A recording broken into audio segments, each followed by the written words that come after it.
Hello दोस्तों, good evening. जैसा कि हम आपको पता है कि हम लोग जो है एनसीईआरटी कवर कर रहे हैं क्लास 6 की ज्योग्राफी की। आज हम इसी क्रम में जो है चैप्टर नंबर 3 को देखेंगे, जिसका शीर्षक है पृथ्वी की गतियाँ। मतलब पृथ्वी की गतियाँ कितने प्रकार की होती हैं और वो कैसे कैसे गति करती है, इसके बारे में हम जानेंगे। हालांकि ये एक बेसिक इन्फॉर्मेशन, यहाँ पे कुछ बहुत बेसिक इन्फॉर्मेशन आपको दी गई है। इसके अलावा भी बहुत सारी चीज़ें हैं जो इसमें जोड़ी जा सकती हैं। हम उन चीज़ों को भी कवर करेंगे जब हम और की आगे की क्लासेस की एनसीईआरटी कवर करेंगे। अभी हम इसके बेसिक्स को ही कवर कर रहे हैं, तो इसलिए हम यहीं तक ही बात करेंगे जो हमारे कोर्स कंटेंट में सामने हमारे दिख रहा है। साथ साथ हम देखेंगे कि यूपीएससी पॉइंट ऑफ व्यू से क्या क्या चीज़ें इंपॉर्टेंट हैं। मैं चाहूँगा कि आप उसके साथ साथ नोट भी करते चलें, या जब भी आप इसे पढ़ें तो आप अपने बुक में हाईलाइट करते चलें। अगर आप बुक साथ में नहीं रख रहे हैं, आप पीडीएफ से पढ़ रहे हैं, तो मेरा आपसे व्यक्तिगत अनुरोध रहेगा कि आप उसे एक बार जो है वो अपनी एक नोट्स टाइप बनाते चलें, क्रिस्प नोट्स हो जाएगी। ये क्या होगा कि आप आखिरी में जब इसे रिवीजन करने का काम करेंगे तो वो काफ़ी फ़ायदेमंद साबित होगी। तो बड़ी भूमिका बनाए बगैर आइए शुरू करते हैं इस चैप्टर को, जिसका नाम है पृथ्वी की गतियाँ। देखिए, बहुत कॉमन सी बात है कि हमें पता है कि पृथ्वी की गतियाँ बेसिकली दो प्रकार की होती हैं। एक जब वो अपने अक्ष पे घूमती है, और एक जैसे मैंने आपको चैप्टर नंबर 1 में बताया था कि होता क्या है कि सूर्य जो है वो केंद्र में होता है। सपोज दैट ये सन है और इसके चारों ओर जो है वो ग्रह परिक्रमा करते रहते हैं। उसी में तीसरे नंबर पे जो ग्रह है उसका नाम वो पृथ्वी है। तो ये जो है आपकी वो अर्थ है, मान लीजिए ये अर्थ है। तो अर्थ क्या कर रही है, एक तो ये पूरे इसकी परिक्रमा कर रही है, मतलब ये मूव कर रही है इसके साथ साथ, और एक ही क्या करती है, अपने अक्ष पे परिक्रमा करती है, अपने अक्ष पे ही रोटेट करती रहती है ऐसे करके।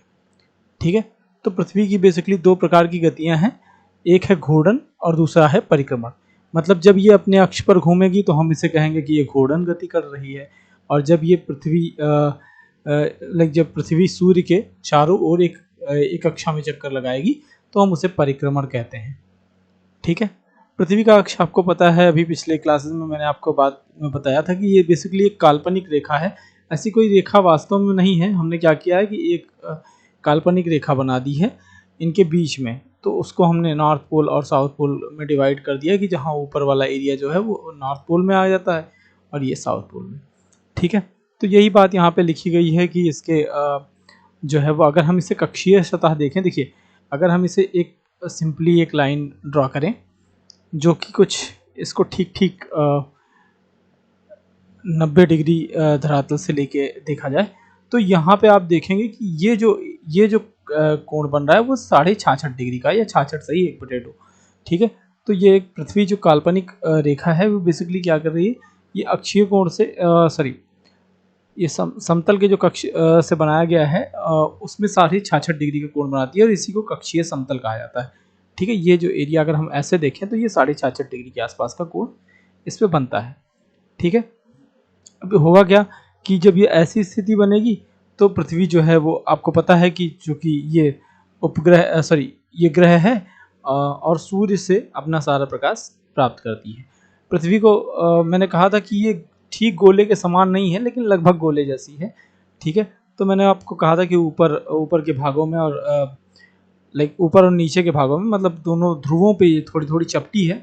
बाकी ये देखने में आमतौर पे गोले जैसी है, जिसकी एक स्पेसिफिक शेप है जिसको मैंने कहा था आपको जॉइड। ठीक है, या भू आभ हिंदी में बोलेंगे, या भू आकृति। अब खुद की स्वयं की एक आकृति है। ठीक है, अब एक समय में क्या होगा कि इसके आधे ही भाग पर सूर्य का प्रकाश होगा, जैसे कि आप इस फिगर में देख सकते हैं। सपोज दैट नहीं, ये लिटरली ये लिखा हुआ है, लाइक यहाँ पे बना हुआ है, ये सन है आपका और ये है आपकी पृथ्वी, जो बेसिकली ये है आपका उत्तरी ध्रुव और ये है आपका दक्षिणी ध्रुव, और यहाँ पे आपका बन रहा है 66.5 का कोण। तो ये क्या कर रहा है कि बेसिकली ये आधे भाग पर एक समय में मतलब जो सूर्य के सामने होगा, जब ये रोटेट करेगी, घूमेगी, तो अपने अक्ष पे घूमते वक्त जो आधा भाग इसका सूर्य के सामने होगा वहाँ पे इसको ताप प्राप्त होगा, या यूँ कहें वहाँ पे जो सूर्य का उजाला होगा वहाँ मिलेगा। तो उस क्षेत्र में, या जिसे आप इस एरिया को कहें, ठीक है, तो आधे भाग में क्या क्या देखेंगे कि आधे भाग में सूर्य की रोशनी है, और दूसरे आधे भाग में जो इस तरफ दिखेगा आपको, इस आधे भाग में सूर्य की रोशनी नहीं पहुंच पाएगी। तो इनको, ये जो एरिया है ठीक आधा आधा जो डिवाइड करता है,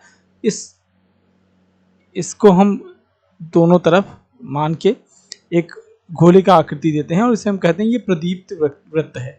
मतलब अगर हम सामान्य भाषा में कहें कि वो वृत्त जो दिन और रात को विभाजित करता है, मतलब या यूँ कहें कि उजाले और अंधेरे के बीच का, जो ठीक बीच का की जगह है, जो दोनों तरफ से सर्कल बनाती है, अक्ष वृत्त बनाती है, तो उसको क्या कहते हैं कि ये जो है प्रदीप्त वृत्त है।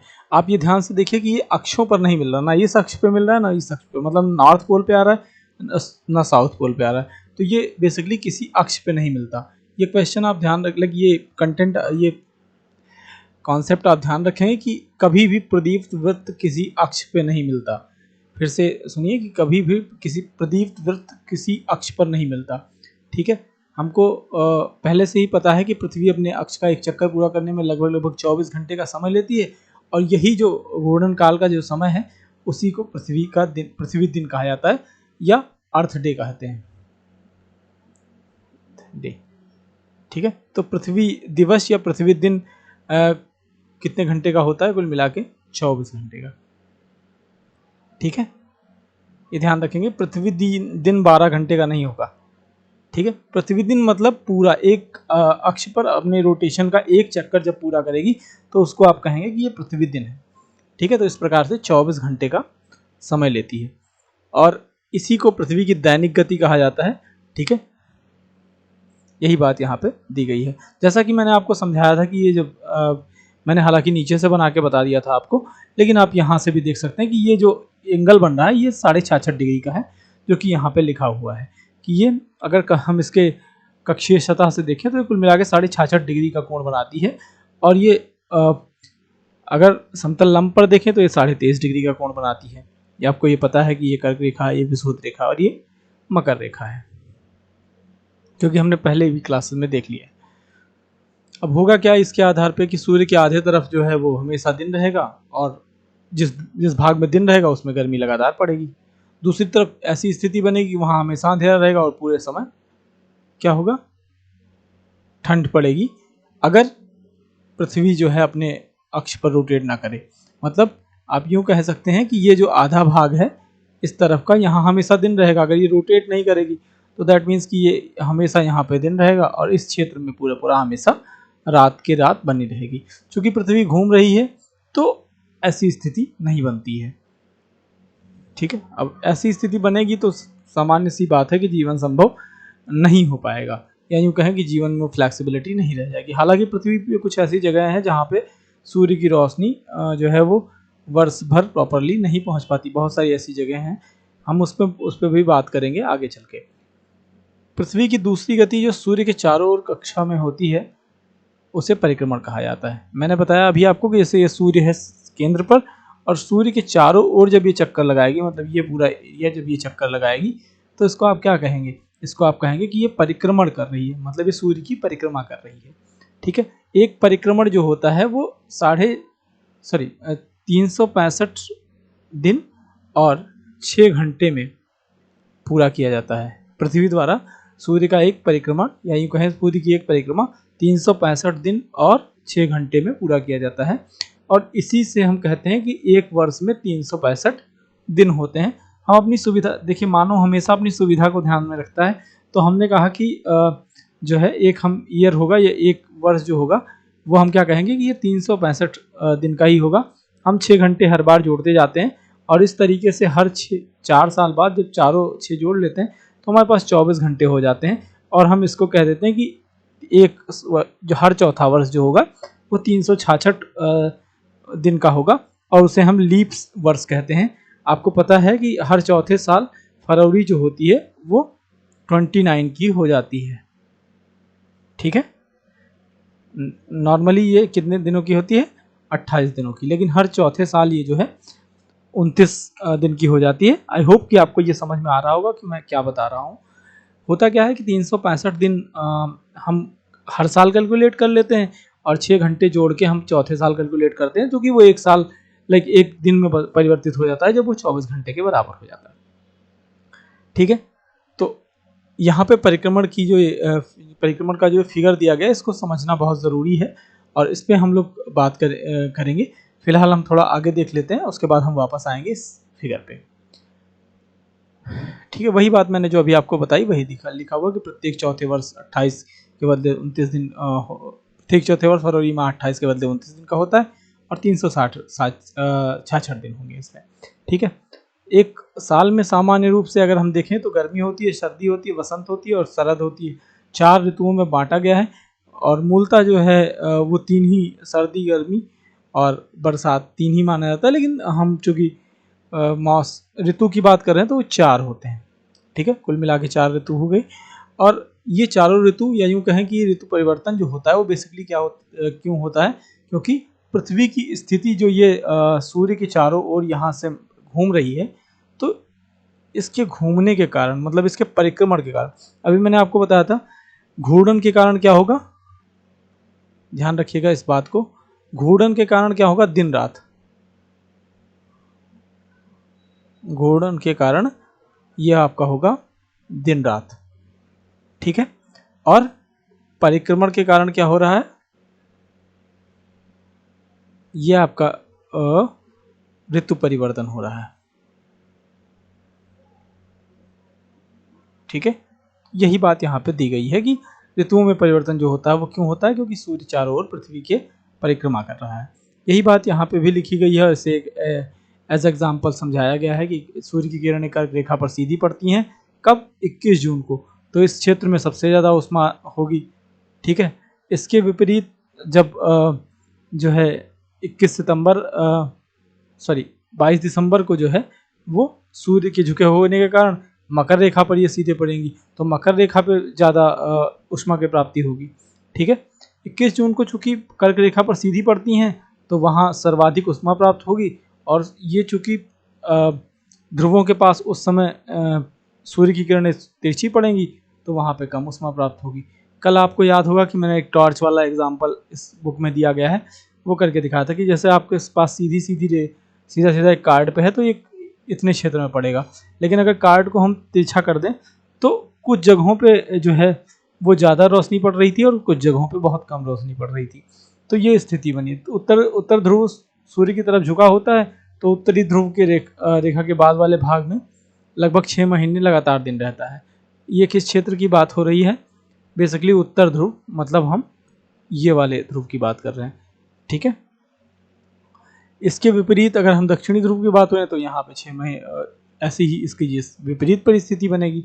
ठीक है, उत्तरी गोलार्ध के बहुत बड़े भाग में सूर्य की रोशनी प्राप्त होती है, इसलिए विषुवत वृत्त के उत्तरी भाग में गर्मी का मौसम होता है। देखिए अगर हम जहाँ हम भारत में रहते हैं तो भारत बेसिकली क्या है, वो उत्तरी ध्रुव में है, तो उत्तरी ध्रुव में देखिए हमारे पास जो है वो लगभग मार्च के बाद ठीक ठाक गर्मी पड़ने लगती है और ये सितंबर के बीच की स्थिति यही होती है कि हमारे पास ठीक ठाक गर्मी रहती है।